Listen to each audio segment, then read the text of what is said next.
So welcome back to another episode of Leap, our current affairs daily MCQs for the 2026 prelims.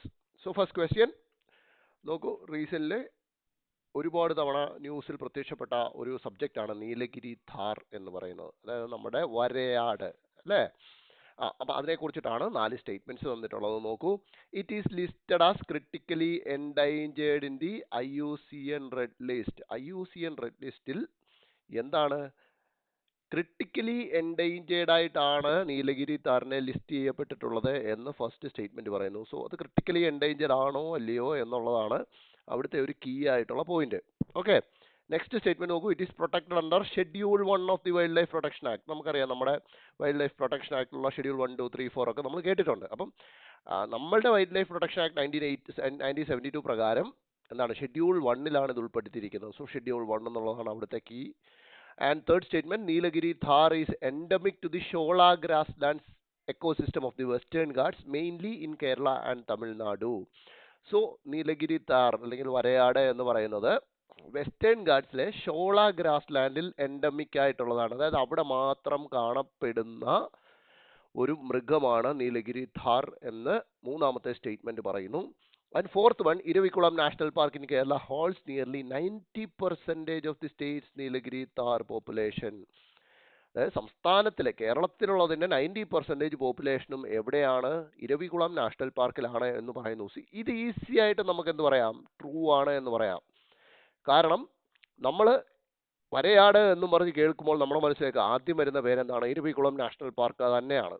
So സ്വാഭാവികമായിട്ടും അത് നമുക്ക് true ആയിട്ട് consider ചെയ്യാം. മാത്രമല്ല ഇത് റിലേറ്റ് ചെയ്തിട്ടായിരുന്നു ഈയിടെ വന്നിരുന്ന ന്യൂസ് ഉണ്ടായിരുന്നത്. അതായത് ഇന്ത്യയിലെ നീലഗിരി താർ പോപ്പുലേഷനെ കുറിച്ചിട്ടുള്ള ഒരു കണക്ക് എല്ലാ ന്യൂസ് പേപ്പറിലും ഉണ്ടായിരുന്നു. ഹിന്ദുവിൽ അതിനെക്കുറിച്ച് ഒരു 1-2 തവണ ന്യൂസ് വരികയും ചെയ്തു. ഓക്കെ, അതിനകത്ത് മെയിനായിട്ട് പറഞ്ഞിരുന്നത് ഇരവികുളത്ത് ഇത്രയധികം പോപ്പുലേഷൻ ഉണ്ട് എന്ന് പറഞ്ഞിരുന്നു.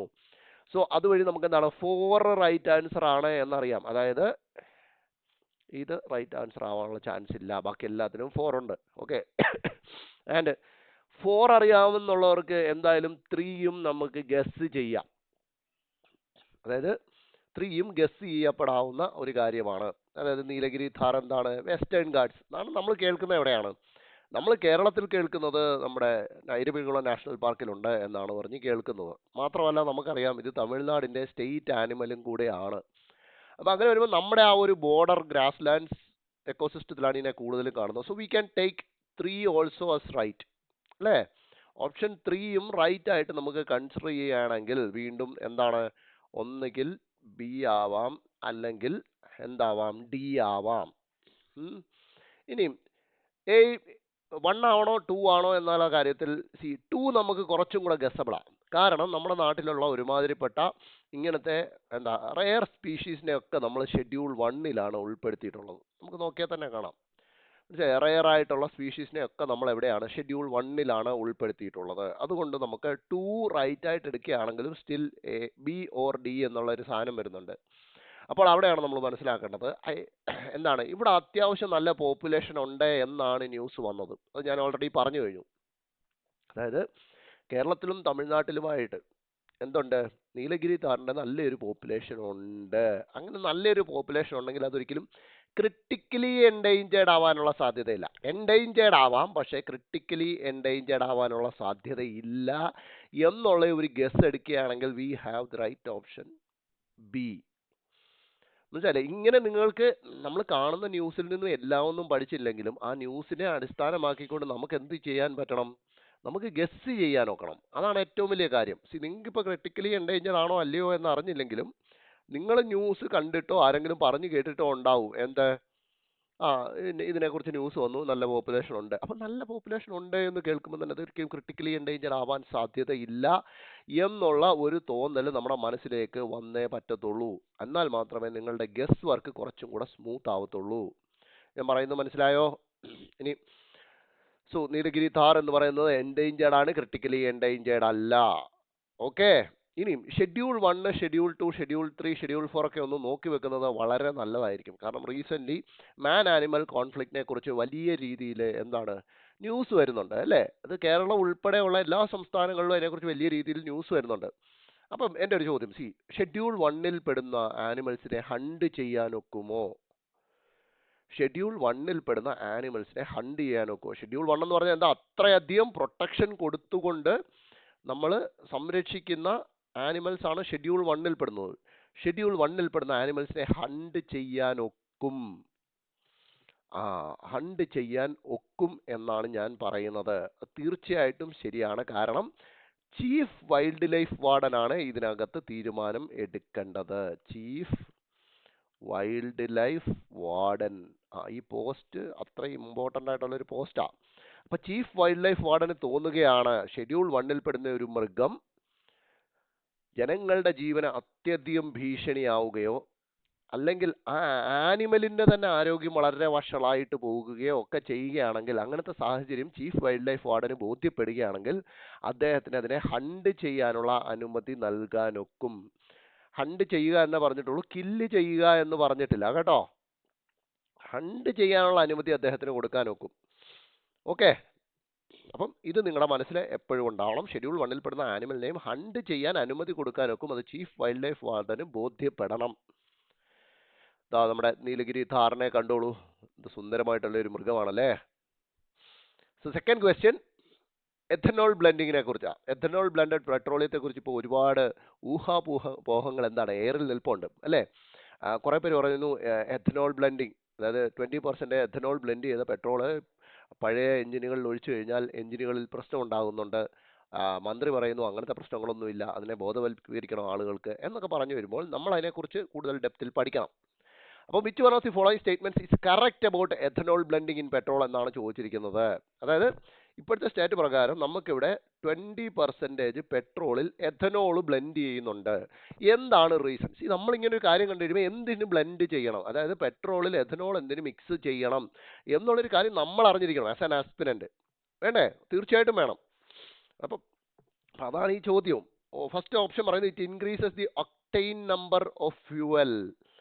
അപ്പൊ ഇതിനകത്ത് കണ്ടോ ഇങ്ങനെ വാക്ക് അവിടെ കിടപ്പുണ്ട്. ഒക്ടെയിൻ നമ്പർ എന്താണ് എന്ന് പിന്നെ എഞ്ചിനീയറിംഗ് ഒക്കെ പഠിച്ചിട്ടുള്ള ആളുകൾക്ക് അത് അറിയായിരിക്കും. ഒക്ടെയിൻ നമ്പർ എന്താണ്, സീറ്റൈൻ നമ്പർ എന്താണെന്നൊക്കെ. അല്ലാത്തവരെ സംബന്ധിച്ചിടത്തോളം ഒക്ടെയിൻ നമ്പർ എന്ന് പറയുന്ന ഒരു എന്തോ ടെക്നിക്കൽ ടൈം മാത്രമായിട്ട് ഒതുങ്ങും. പക്ഷെ ഞാൻ ചോദിക്കട്ടെ, നമ്മുടെ എല്ലാവരുടെയും ലൈഫിൽ നമ്മൾ ഈ സാധനം ഒരിക്കലെങ്കിലും പെട്രോൾ പമ്പിൽ പോകുമ്പോൾ കണ്ടിട്ടുണ്ട്. ഹൈ ഒക്ടെയിൻ പെട്രോൾ എന്നൊക്കെ പറഞ്ഞ് അവിടെ എഴുതി വെച്ചിട്ടുണ്ട്. പക്ഷേ എല്ലാ പെട്രോൾ പമ്പുകളിലും ഹൈ ഒക്ടെയിൻ പെട്രോൾ അല്ലെങ്കിൽ പവറുള്ള പെട്രോൾ എന്നൊക്കെ പറഞ്ഞിട്ട് വില കൂടിയ പെട്രോൾ നമുക്ക് അവിടെ കാണാമല്ലോ. മനസ്സിലായില്ലേ? അപ്പം അത് നമ്മുടെ ലൈഫിൽ നമ്മൾ കടന്നു പോയിട്ടുള്ള ഒരു കാര്യമാണ്. അതെന്താണ് എന്ന് നമ്മൾ അറിഞ്ഞിരിക്കണം. മനസ്സിലായി? അതിനെ ഒരു കേവലം ടെക്നിക്കൽ ടൈമായിട്ട് ഒതുക്കുന്നതിന് പകരം നമ്മൾ ഡെയിലി ലൈഫിൽ കാണുന്ന സാധനം. അപ്പോൾ അതെന്താണെന്ന് നമ്മൾ അറിയണം. സോ സ്റ്റേറ്റ്മെന്റ് പറയുന്നത് it increases the octane number of fuel, improving engine performance and reducing knocking. Octane number എന്ന് പറഞ്ഞു കഴിഞ്ഞാൽ ഒരു ഏത് പർട്ടിക്കുലർ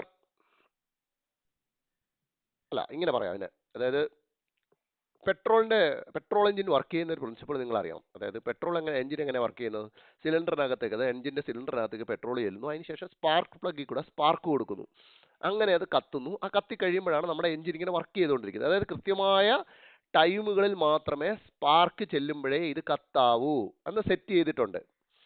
മനസ്സിലായില്ലേ? അപ്പോൾ ഒക്ടെയിൻ നമ്പർ കുറവുള്ള ഫ്യൂവൽ ആണെങ്കിൽ എന്ത് പറ്റും? എഞ്ചിൻ ഇങ്ങനെ റൺ ചെയ്തുകൊണ്ടിരിക്കുമ്പോൾ എഞ്ചിൻ നല്ല ചൂടായിരിക്കും. അപ്പോൾ ഒക്ടെയിൻ നമ്പർ കുറവാണെങ്കിൽ ഈ ഫ്യൂവല് സ്പാർക്ക് ചെല്ലുന്നതിന് മുൻപ് തന്നെ ചിലപ്പോൾ എഞ്ചിനിലെ ചൂട് കൊണ്ട് കത്തി എന്ന് വരും.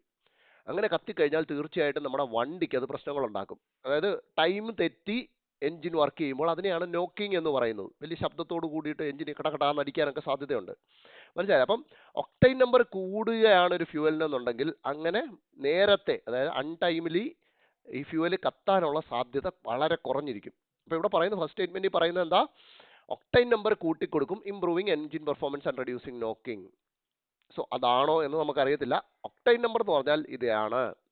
രണ്ടാമത് നോക്കൂ, it significantly increases the carbon content of fuel leading to better combustion efficiency. തീർച്ചയായിട്ടും ഇല്ല. കാർബൺ കണ്ടന്റ് കൂടും തോറും അത് പണി കിട്ടാനുള്ള സാധ്യതയുണ്ട്. Next, it reduces the flash point of fuel making it safer for transport. ആണ് അടുത്തത് ഫ്ലാഷ് പോയിന്റ്. ഇതൊക്കെ നമ്മൾ സ്കൂളിൽ പഠിച്ചിട്ടുള്ള കാര്യങ്ങളാണ്, ഫ്ലാഷ് പോയിന്റ് എന്നൊക്കെ പറയുന്നത്.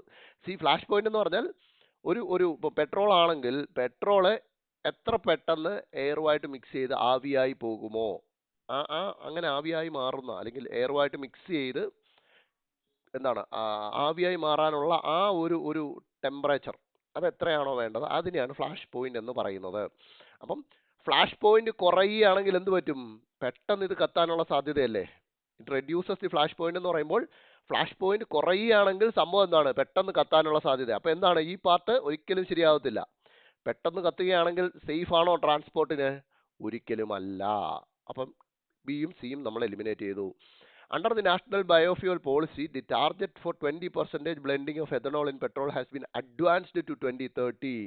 നിങ്ങൾ ഒരിക്കലെങ്കിലും ഈ ഇടയ്ക്ക് പത്രം വായിച്ചിട്ടുണ്ടെങ്കിൽ നിങ്ങൾക്ക് കൃത്യമായിട്ട് പറയാം 2030യിലേക്ക് അഡ്വാൻസ് ചെയ്യുകയല്ല ചെയ്തത്, 2025ലേക്ക് കയറ്റിക്കൊണ്ട് വരികയാണ് ചെയ്തത്. അതായത് ഓൾറെഡി നമ്മൾ 20% എഥനോൾ ബ്ലെൻഡിങ് അച്ചീവ് ചെയ്ത് കഴിഞ്ഞു. അപ്പോൾ എന്താണ്? ഇതും തെറ്റാണ്. So the right answer is A. അതായത് എഥനോളിൻ്റെ ഒക്ടൈൻ നമ്പർ വളരെ കൂടുതലാണ്. അതുകൊണ്ട് തന്നെ സ്വാഭാവികമായിട്ടും പെട്രോളിലേക്ക് എഥനോൾ മിക്സ് ചെയ്ത് കഴിയുമ്പോൾ ടോട്ടൽ മിക്സ്ചർ എഥനോൾ ബ്ലെൻഡഡ് പെട്രോളിൻ്റെ ഒക്ടൈൻ നമ്പർ കൂടും. അതുവഴി എൻജിൻ നോക്കിങ് തടയാനൊക്കും. പിന്നെ സിയുടെ ആദ്യത്തെ പാർട്ട്, ഈ പാർട്ട് കറക്റ്റാ, ഫ്ലാഷ് പോയിന്റ് കുറയ്ക്കും. പക്ഷെ ഫ്ലാഷ് പോയിന്റ് കുറയുന്നതുകൊണ്ട് ഒരിക്കലും ട്രാൻസ്പോർട്ടിന് സേഫർ ആവത്തില്ല. ആ സെക്കൻഡ് പാർട്ടാണ് അവിടെ തെറ്റിയത്. ക്ലിയർ ആയോ? ഓക്കെ. മറ്റൊരു എൻവയൺമെന്റ് റിലേറ്റഡ് ക്വസ്റ്റ്യൻ വരുന്നു. Consider the following protected areas in India. 5 എണ്ണം തന്നിട്ടുണ്ട്. Debrigarh wildlife sanctuary, Simlipal national park, Satkosia tiger reserve, Gorumara national park and Nagarhole national park. How many of the above are located in Odisha?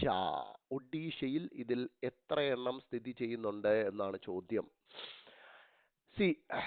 നിങ്ങൾ പത്രം വായിച്ചിട്ടുള്ള ഒരാളാണെങ്കിൽ തീർച്ചയായിട്ടും ദേബ്രിഗഡ് wildlife sanctuary അവിടെയാണ് എന്നൊരു ഐഡിയ നിങ്ങൾക്ക് കിട്ടും. കാരണം ന്യൂസ് വന്നിരുന്നത് ദേബ്രിഗഡിനെ കുറിച്ചിട്ടാണ്. എന്താണെന്ന് ചോദിച്ചു കഴിഞ്ഞാൽ ടൈഗർ പോപ്പുലേഷൻ ഇല്ലാതെ ആയിരിക്കുന്ന ഒരു വൈൽഡ് ലൈഫ് സാങ്ച്വറിയാണ് ദേബ്രിഗഡ് എന്ന് പറയുന്നത്. അവിടേക്ക് ടൈഗറിനെ റീഇൻട്രൊഡ്യൂസ് ചെയ്യാനുള്ള പ്ലാൻ നടക്കുന്നുണ്ട്. അതിനെ റിലേറ്റ് ചെയ്തിട്ടാണ് ന്യൂസ് വന്നിട്ടുള്ളത്. അതേ ന്യൂസിൽ തന്നെ സിംലിപാൽ നാഷണൽ പാർക്കിനെ കുറിച്ചും പറയുന്നുണ്ട്. അപ്പോൾ ഓൾറെഡി 2 എണ്ണം നമുക്ക് പത്രത്തിലെ ഒറ്റ ന്യൂസിൽ നിന്ന് കിട്ടുമെങ്കിൽ നമുക്ക് ഒരെണ്ണം ഈസി ആയിട്ട് എലിമിനേറ്റ് ചെയ്യാം. നമ്മൾ മലയാളികളെ സംബന്ധിച്ചിടത്തോളം ഈസി ആയിട്ട് എലിമിനേറ്റ് ചെയ്യാൻ പറ്റുന്ന ഒരെണ്ണമാണ് നാഗർഹോളെ നാഷണൽ പാർക്ക്. ബിക്കോസ് അത് കർണാടകയിലാണ് എന്ന് നമുക്ക് ഒരുമാതിരിപ്പെട്ട മലയാളികൾക്കൊക്കെ അറിയാം. ഒരു മലയാളി എന്ന് പറഞ്ഞാൽ ഒരു ആസ്പിരന്റിനെ സംബന്ധിച്ചിടത്തോളം അതറിയാം. ഇനി നമുക്കറിയാനുള്ളത് 2 എണ്ണമാണ്, 3ഉം 4ഉം. സോ 3 സത്കോസിയ ടൈഗർ റിസർവും ഒഡീഷയിൽ തന്നെയാണ്. But Gorumara is in west Bengal. നമ്മളിങ്ങനെ പത്രത്തിൽ വരുന്ന എല്ലാവിധ പ്രൊട്ടക്റ്റഡ് ഏരിയാസിനെ കുറിച്ചും പഠിച്ചു വെച്ചിരിക്കണം. ഒന്ന് വായിച്ചെങ്കിലും വെച്ചിരിക്കണം. കാരണം ഗസ് എങ്കിലും ചെയ്യണം എന്നുണ്ടെങ്കിൽ ഒന്ന് വായിച്ചു വെച്ചിരിക്കണം തീർച്ചയായിട്ടും. അതുകൊണ്ട് തന്നെ right answer is only 3B. അതായത് ആദ്യത്തെ 3 എണ്ണം ഒഡീഷയിലാണ് സ്ഥിതി ചെയ്യുന്നത്. Gorumara is in west Bengal. ആ പേര് കേൾക്കുമ്പോൾ തന്നെ കുറേയൊക്കെ നിങ്ങൾക്ക് കത്തണം. അതാണ് ഇതിൻ്റെ നാഗർഹോളെ അങ്ങനത്തെ വാക്കുകളൊക്കെ വരുമ്പോൾ എന്തായാലും സൗത്ത് ഇന്ത്യയിൽ ഒരു സ്ഥലമായിരിക്കാം എന്ന് നമുക്കറിയാം. മനസ്സിലായില്ലേ? അപ്പോൾ ഗോരുമാര, അപ്പം അങ്ങനത്തെ പേര് നിങ്ങൾ ശ്രദ്ധിക്കുകയാണെങ്കിൽ അത് കൂടുതലും ഈസ്റ്റേൺ ഇന്ത്യയിലേക്കാണ് അങ്ങനത്തെ പേരുകൾ കാണാൻ സാധിക്കുക. ഈസ്റ്റ് എന്ന് പറയുമ്പോൾ തന്നെ ഒഡീഷയ്ക്ക് മുകളിലോട്ടുള്ള സ്ഥലങ്ങളാണ്. ഒഡീഷയിലും ആകാം എന്ന് ചിന്തിക്കാം, തെറ്റില്ല. അതുകൊണ്ടാണ് പറയുന്നത് ഇങ്ങനത്തെ സാധനങ്ങൾ വരുമ്പോൾ നമ്മൾ ശ്രദ്ധിക്കണം. അടുത്ത നോക്കൂ, ട്രഷറി ബില്ലിനെ കുറിച്ച് വളരെ ഇമ്പോർട്ടൻ്റ് ആയിട്ടുള്ളൊരു ചോദ്യമാണ്. എപ്പോഴാണേലും RBI റിലേറ്റഡ് ഒരു ന്യൂസ് വന്നിട്ടുണ്ടെങ്കിൽ നമ്മൾ തീർച്ചയായിട്ടും അതിനെ വളരെ ശ്രദ്ധയോടുകൂടി അപ്രോച്ച് ചെയ്തിരിക്കണം. കാരണം UPSC അവിടെ നിന്നും ചോദ്യങ്ങൾ ചോദിക്കും. ഇത് ട്രഷറി ബില്ലിനെ കുറിച്ച് 3 സ്റ്റേറ്റ്മെന്റ്സ് ആണ് തന്നിരിക്കുന്നത്. ആദ്യത്തെ 2 സ്റ്റേറ്റ്മെന്റ്സ് സ്റ്റാറ്റിക് പോർഷനിൽ നിന്നും നമ്മൾ പഠിക്കുന്ന ക്ലാസ് റൂം മെറ്റീരിയലിൽ നിന്നും ഉള്ള 2 സ്റ്റേറ്റ്മെന്റും, മൂന്നാമത്തേത് ഒരു കറണ്ട് അഫെയർ സ്റ്റേറ്റ്മെന്റുമാണ്. ഞാനൊരു സ്ട്രാറ്റജി എപ്പോഴും പറഞ്ഞു തന്നിട്ടുണ്ട്. ഈ രീതിയിൽ 1-2 സ്റ്റേറ്റ്മെന്റ്സ് കറണ്ട് അഫെയറിൽ നിന്നും, പ്രത്യേകിച്ച് ഒരു സ്റ്റേറ്റ്മെന്റ് കറണ്ട് അഫെയറിൽ നിന്നും, ബാക്കിയുള്ള സ്റ്റേറ്റ്മെന്റുകൾ അതിന്റെ സ്റ്റാറ്റിക് ക്ലാസ് റൂം മെറ്റീരിയലിൽ നിന്നുമാണ് വരുന്നതെന്നുണ്ടെങ്കിൽ ആ കറണ്ട് അഫെയർ സ്റ്റേറ്റ്മെന്റ് തെറ്റാവാനുള്ള സാധ്യത വളരെ കൂടുതലാണ് എന്ന് ഞാൻ പലതവണ പറഞ്ഞിട്ടുണ്ട്. ആ ഒരു സ്ട്രാറ്റജിയും നമ്മുടെ ക്ലാസ് റൂം നോളജും കൂടെ ചേർക്കുകയാണെങ്കിൽ നിങ്ങൾക്ക് ഇതിന് ആൻസർ കിട്ടും. നോക്കൂ, T-bills are short term government securities. Treasury bills short term securities ആണെന്നാണ് പറയുന്നത്. സത്യമല്ലേ? കാരണം എന്താ, നോർമൽ ടെന്യൂർ ഓഫ് T-bills എന്ന് പറയുന്നത് എത്രയാണ്? 91 ഡേയ്സ്, 182 ഡേയ്സ് അല്ലെങ്കിൽ 364 ഡേയ്സ്. അതായത് ലെസ് ദാൻ 1 ഇയർ ആണ് ഇതിന്റെ tenure. So they are classified as short term securities. And second statement only central government issues T bills. That's also very true.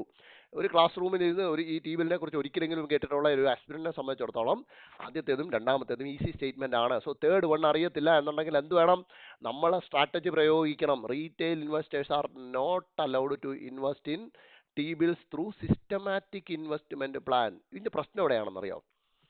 ഈ news ഒരിക്കൽ പോലും കണ്ടിട്ടില്ലാത്ത ഒരു വ്യക്തിയെ സംബന്ധിച്ച് സിസ്റ്റമാറ്റിക് ഇൻവെസ്റ്റ്മെന്റ് പ്ലാൻ അല്ലെങ്കിൽ SIP എന്ന് പറയുന്ന കാര്യം നമ്മൾ ഏറ്റവും കൂടുതൽ നമ്മുടെ ഡെയിലി ലൈഫിൽ കേട്ടിട്ടുള്ളത് മ്യൂച്വൽ ഫണ്ടുമായിട്ട് ബന്ധപ്പെട്ടിട്ടാണ്. മ്യൂച്വൽ ഫണ്ടിൽ SIP സിസ്റ്റമാറ്റിക് ഇൻവെസ്റ്റ്മെന്റ് പ്ലാൻ നടപ്പിലാക്കുന്നു, അതിനെക്കുറിച്ചുള്ള പരസ്യങ്ങൾ നമ്മൾ കാണുന്നു, അങ്ങനെയൊക്കെ കണ്ടിട്ടുണ്ട്. അപ്പം നമ്മളൊരിക്കലും ട്രഷറി ബിൽ എന്ന് പറയുന്നത് എന്താണ്? സെൻട്രൽ ഗവൺമെന്റ് ഇഷ്യൂ ചെയ്യുന്ന, സെൻട്രൽ ഗവൺമെന്റ് ഫണ്ട് കണ്ടെത്താൻ വേണ്ടിയിട്ട് ഇഷ്യൂ ചെയ്യുന്ന ഒരു ബില്ലാണ്. ഓക്കെ. അപ്പോൾ അങ്ങനെയുള്ള സാഹചര്യങ്ങൾ ഒരിക്കലും അതിനകത്ത് എങ്ങനെ SIP വരുന്നത് എന്നൊരു ചിന്ത നമുക്കുണ്ടാവും. ഞാൻ പറയുന്നത് ന്യൂസ് വായിക്കാത്ത ആളിനെ സംബന്ധിച്ചാണ്. പക്ഷെ അതാണ് അതിൻ്റെ യുണീക്ക് പോയിന്റ് എന്ന് പറയുന്നത്. ഞാൻ പറഞ്ഞ എപ്പോഴും ഒഴുക്കിനെതിരെ സഞ്ചരിക്കുന്ന ന്യൂസ് നമ്മൾ കണ്ടെത്തിയിരിക്കണം. സോ റീസെൻ്റ് ആയിട്ട് RBI പറഞ്ഞിരിക്കുന്നു, റീറ്റെയിൽ ഇൻവെസ്റ്റേഴ്സിന് ടി ബിൽസിൽ SIPയിലൂടെ ഇൻവെസ്റ്റ് ചെയ്യാം. SIPയിലൂടെ ഇൻവെസ്റ്റ് ചെയ്യാം. ഇവിടെ എന്താ പറഞ്ഞേക്കുന്നത്? നോട്ട് അലൗഡ് എന്നാ. ഇത് തെറ്റ്. So statement 1 and 2 are correct. Clear ആയോ? അത് ശ്രദ്ധിക്കണം. ഓക്കെ. അപ്പോൾ റീസെന്റ് RBI പറഞ്ഞിരിക്കുന്നു SIPയിലൂടെ ടി ബിൽസിൽ ഇൻവെസ്റ്റ് ചെയ്യാം. ഓക്കെ. അപ്പം ഒരു എക്സ്ട്രാ പോയിന്റും കൂടെ അവിടെ തന്നേക്കുന്നത്. സെക്കൻഡ് പോയിന്റ് നോക്കുക. Unlike bank deposits where investors can liquidate the investments at short notice, in case of T bills they need to hold it till maturity, as finding a buyer in the secondary market would be difficult. അതായത് നമ്മളിപ്പോൾ ഒരു bank deposit ചെയ്യുന്നതും ഒരു T ബില്ലിൽ invest ചെയ്യുന്നതും തമ്മിലുള്ള പ്രധാന വ്യത്യാസം ഒരു യൂസറിനെ സംബന്ധിച്ചിടത്തോളം അല്ലെങ്കിൽ ഡെപ്പോസിറ്റ് ചെയ്യുന്ന ഇൻവെസ്റ്ററിനെ സംബന്ധിച്ചിടത്തോളം ബാങ്ക് ഡെപ്പോസിറ്റ് എന്താണ്? പെട്ടെന്ന് ലിക്വിഡേറ്റ് ചെയ്യാം. അത് പെട്ടെന്ന് അതിനകത്തുനിന്ന് ക്യാഷ് നമുക്ക് വിഡ്രോ ചെയ്യാം, അത് നമുക്ക് യൂസ് ചെയ്യാം. പക്ഷെ ഒരു ടി ബില്ലാണെന്നുണ്ടെങ്കിൽ അത്രയധികം ലിക്വിഡിറ്റി ഉണ്ടാവത്തില്ല. അതായത് നിങ്ങൾക്കൊരു ടി ബില്ല് വിറ്റ് അതിൽ നിന്നും പൈസ എടുക്കണം എന്നുണ്ടെങ്കിൽ നിങ്ങൾ സെക്കൻഡറി മാർക്കറ്റിൽ അത് മേടിക്കാൻ റെഡി ആയിട്ട് നിൽക്കുന്ന ഒരു വ്യക്തിയെ കണ്ടുപിടിക്കണം. കണ്ടുപിടിച്ചതിന് ശേഷം അയാൾക്ക് വിറ്റ് കഴിഞ്ഞാൽ മാത്രമേ നമുക്ക് അത് എൻക്യാഷ് ചെയ്യാനൊക്കത്തുള്ളൂ. പക്ഷേ നമ്മുടെ ബാങ്ക് ഡെപ്പോസിറ്റ് ആണെങ്കിൽ പെട്ടെന്ന് നമുക്ക് എൻക്യാഷ് ചെയ്തെടുക്കാനൊക്കും. അപ്പോൾ ഇതാണ് ഇത് തമ്മിലുള്ള പ്രധാന യൂസർ പോയിന്റ് ഓഫ് വ്യൂവിലുള്ള പ്രധാന വ്യത്യാസം. Okay. So next one also from environment ആണ്. In the context of eco sensitive zones in India which of the following statements is or are correct എന്നാണ് ചോദ്യം. അപ്പോൾ എക്കോ സെൻസിറ്റീവ് സോൺ ഗസബിൾ ആണ്. നിങ്ങൾ ആ 3 സ്റ്റേറ്റ്മെന്റ്സ് നോക്കിയാൽ ഗസബിൾ ആണ്. An eco-sensitive zone can extend inside a protected area as well as outside its boundary. So ഒരു protected area ആണ്. ഇപ്പോൾ നാഷണൽ പാർക്ക് ആയിക്കോട്ടെ, വൈൽഡ് ലൈഫ് സാങ്ച്വറി ആയിക്കോട്ടെ, അതിൻ്റെ അകത്തെ പ്രദേശവും അതിൻ്റെ ബൗണ്ടറി ഔട്ട്സൈഡ് ദി ബൗണ്ടറിയും എക്കോ സെൻസിറ്റീവ് സോണായിട്ട് പ്രഖ്യാപിക്കപ്പെടാം. That's true. നമുക്കറിയാം ബഫർ സോൺ പോലൊക്കെ പ്രഖ്യാപിച്ചിട്ടുള്ളത് നമ്മൾ കേരളത്തിൽ കേട്ടിട്ടുള്ളതാണ് അല്ലേ? അപ്പോൾ അത് ട്രൂ ആവാം. The exact boundaries of ESZ, അതായത് eco sensitive zones, are decided after consultation with the state government. തീർച്ചയായിട്ടും കാരണം വൈൽഡ് ലൈഫ് അല്ലെങ്കിൽ national parks, wild life sanctuaries അങ്ങനത്തെ എവിടെയാണ്? സ്റ്റേറ്റിലാണ് കിടക്കുന്നത്. അതുകൊണ്ട് ബൗണ്ടറീസ് തീരുമാനിക്കുന്നതിനകത്ത് എന്ത് വേണം? തീർച്ചയായിട്ടും സ്റ്റേറ്റ് ഗവൺമെന്റിന്റെ കൺസൾട്ടേഷൻ കൂടി എടുത്തേ പറ്റത്തുള്ളൂ. അല്ലാതെ ഒരാൾക്ക് പോയിട്ട് തീർച്ചയായിട്ടും ഒറ്റയടിക്ക് അതിനെ പ്രഖ്യാപിക്കാനൊക്കത്തില്ല. അപ്പം നിങ്ങൾ റീസെന്റ് വന്നൊരു ന്യൂസ് കണ്ടിട്ടുണ്ടെങ്കിൽ നിങ്ങൾക്ക് അത് മനസ്സിലാവും. നമുക്ക് നീലഗിരി വൈൽഡ് ലൈഫ് സാങ്ച്വറി എന്നും പറഞ്ഞിട്ട്, നീലക്കുറിഞ്ഞി വൈൽഡ് ലൈഫ് സാങ്ച്വറി, അതിനെക്കുറിച്ച് ന്യൂസ് വന്നത് നിങ്ങൾ ഹിന്ദുവിൽ ശ്രദ്ധിച്ചിട്ടുണ്ടോ എന്ന് എനിക്ക് അറിഞ്ഞുകൂടാ. അതായത് നോട്ടിഫൈ ചെയ്ത് 19 വർഷത്തിന് ശേഷമാണ് അതിൻ്റെ ബൗണ്ടറീസ് ഫിക്സ് ചെയ്തത്. സോ അതിൻ്റെ ന്യൂസിലേക്ക് ഇറങ്ങി കഴിയുമ്പോൾ നിങ്ങൾക്ക് അവിടെ വായിക്കാം, revenue officials has finally completed demarcating the boundaries. കേട്ടോ, റവന്യൂ ഓഫീഷ്യൽസ്, അതായത് സംസ്ഥാനത്തെ റവന്യൂ അധികൃതരാണ് അതിൻ്റെ ബൗണ്ടറികൾ അളന്ന് തിട്ടപ്പെടുത്തുന്നത്. സോ സ്റ്റേറ്റിൻ്റെ കൺസൾട്ടേഷൻ അവിടെ ഉറപ്പായിട്ടും ഉണ്ടായേ പറ്റത്തുള്ളൂ. ആൻഡ് തേർഡ് സ്റ്റേറ്റ്മെന്റ് നിങ്ങൾ നോക്കൂ, mining of minerals is allowed in eco sensitive zones subject to payment of an എൻവയോൺമെന്റൽ റെസ്റ്റോറേഷൻ ഫീ. അതായത് ഈ എക്കോ സെൻസിറ്റീവ് സോണിൽ മൈനിങ് ഓഫ് മിനറൽസ് അലൗഡ് ആണ്. ഞാൻ ചോദിക്കട്ടെ, ഒരു എക്കോ സെൻസിറ്റീവ് സോൺ എന്നാണ് നമ്മൾ പ്രഖ്യാപിക്കുന്നത്. അതായത് പരിസ്ഥിതി ലോല പ്രദേശം അല്ലെങ്കിൽ പരിസ്ഥിതി ദുർബല പ്രദേശം. അത് പരിസ്ഥിതി ദുർബലമായതുകൊണ്ട് അതിനെ സംരക്ഷിക്കാനാണല്ലോ നമ്മൾ അതിനെ എക്കോ സെൻസിറ്റീവ് സോണായിട്ട് പ്രഖ്യാപിക്കുന്നത്. അവിടെ മിനറൽ മൈനിങ് നമുക്ക് അലോ ചെയ്യാൻ ഒക്കുമോ? എന്ത് ഫീ കൊടുത്തെന്ന് പറഞ്ഞാലും ഉറപ്പായിട്ടും ഇല്ല. സോ നമുക്ക് 3 ഈസി ആയിട്ട് നിങ്ങൾ എലിമിനേറ്റ് ചെയ്തേ പറ്റത്തുള്ളൂ. And that means 1 and 2 are the right answer. So നമ്മുടെ എൻവയോൺമെന്റ് പ്രൊട്ടക്ഷൻ ആക്ട് 1986 പ്രകാരം it empowers the union government to impose restrictions in any area to protect and improve quality of environment. So union ഗവൺമെന്റിനാണ് eco sensitive സോൺസിനെ പ്രഖ്യാപിക്കാനുള്ള അവകാശമുള്ളത്. പക്ഷെ സ്റ്റേറ്റുമായിട്ട് consult ചെയ്തേ പറ്റത്തുള്ളൂ. അപ്പോൾ അങ്ങനെയാണെങ്കിൽ മറ്റൊരു ചോദ്യം അല്ലെങ്കിൽ സ്റ്റേറ്റ്മെന്റ് നിങ്ങളിലേക്ക് വരാം. ഇത്ര കിലോമീറ്റർ ആണ്, അതായത് ഒരു വൈൽഡ് ലൈഫ് നാഷണൽ പാർക്കിന്റെ അല്ലെ വൈൽഡ് ലൈഫ് സാങ്ച്വറിയുടെ ബൗണ്ടറി, അതായത് റേഡിയസ് ഒരു 10 കിലോമീറ്റർ റേഡിയസിലാണ് എക്കോ സെൻസിറ്റീവ് സോൺ എന്നൊരു സ്റ്റേറ്റ്മെന്റ് വരികയാണെങ്കിൽ അതും തെറ്റായിട്ട് കൺസിഡർ ചെയ്യണം. പണ്ട് ഒരു 10 കിലോമീറ്റർ എന്ന് പറയുന്ന ഒരു സോൺ വെച്ചിട്ടുണ്ടായിരുന്നെങ്കിൽ ഇപ്പം അങ്ങനല്ല, സൈറ്റ് സ്പെസിഫിക് ആയിട്ടാണ്. മനസ്സിലായില്ലേ? ഓരോ സൈറ്റിനും അതിൻ്റെതായിട്ടുള്ള എക്കോ സെൻസിറ്റീവ് സോൺ പ്രഖ്യാപിക്കുകയാണ് ഇപ്പോൾ ചെയ്തുകൊണ്ടിരിക്കുന്നത്. സോ എക്കോ സെൻസിറ്റീവ് സോണിന് ഒരു ഫിക്സഡ് വിഡ്ത്ത് ഇല്ല, ഇറ്റ് ഈസ് സൈറ്റ് സ്പെസിഫിക് എന്ന് നമ്മൾ അറിഞ്ഞിരിക്കണം.